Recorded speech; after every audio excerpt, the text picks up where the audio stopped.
Bilangin natin ang ating breakfast. Good morning mga kamamis. Dito ako sa kusina, maaga ako nagluto.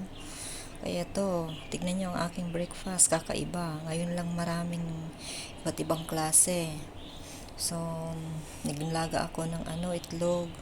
Tapos salad na broccoli, tapos isda. Tagaganyan kami. Ako yung pinakamaliit. Nahiya naman ako kumuha dun sa malaki. Kasi yan, 2 piraso lang yan na side. Tapos hatiin ko lang, 4 kami. So yung pinakamaliit, ginuha ko na guys kasi nahiya ako makuha yung malaki kasi yung bata paborito niya din. Ito yung in-stock ko sa ref na siopaw.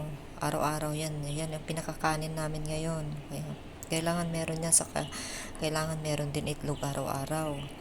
Ito yung laging naiiba, yung mga iba pa. Basta ito, regular na kinakain namin sa araw-araw. Basta may tinapay, siopaw, saka itlog. Yung bata, nagsawa na ng itlog, gumawa ako ng fry na may yung choy sam. Basta may ginayat-gayat ko siya ng maliliit, tapos sinalo ko ng corn flour, saka pinangmantika ko yung butter para masarap. Sa lagyan ko lang ng asin. Ito may peanut kasi ito pwede ring mamayang iiwan yung mga iba dito, tapos merienda na lang mamaya hanggang hapon kasi marami yung peanut nila. Kumuha na rin ako ng marami.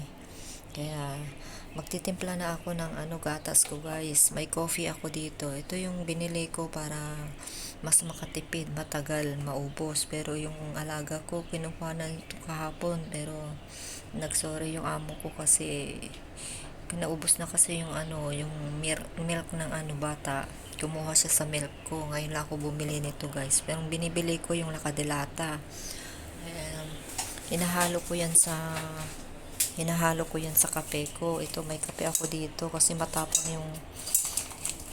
yung kape ko guys, matapang. Ito, ihalo ko yan dito. Tapos magtimpla tayo guys. So ito ang aking breakfast, gusto ko lang i-share sa inyo. So mabubusog ako guys, pero may kanin ako. Gusto ko sana isabay sa kanin to, pero wag na, pangtanghalian ko na lang yung kanin ko kasi kahapon nagluto ako ng kanin. Ko ng itlog, saka ito yung kinain ko. Pero pwede ko namang itong peanut, hindi muna ngayon kasi matigas yan, masakit sa sa tiyan kasi umaga mahirap tayo matunawan sa trabaho tayo maghapon.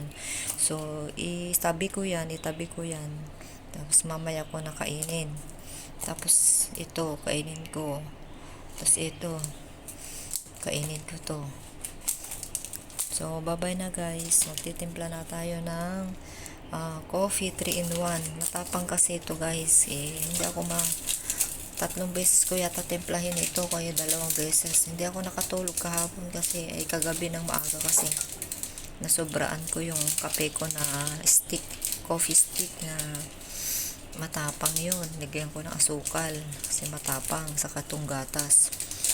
Hindi ko na naipakita yun. Sa iba ito, 3 days ko na to. Yan. So, bye-bye na guys. Magtitimpla na tayo, maghuhugas mamaya. Marami akong hugasin. Maaga ako nagising, 5:30 ako nag-start na magluto agad.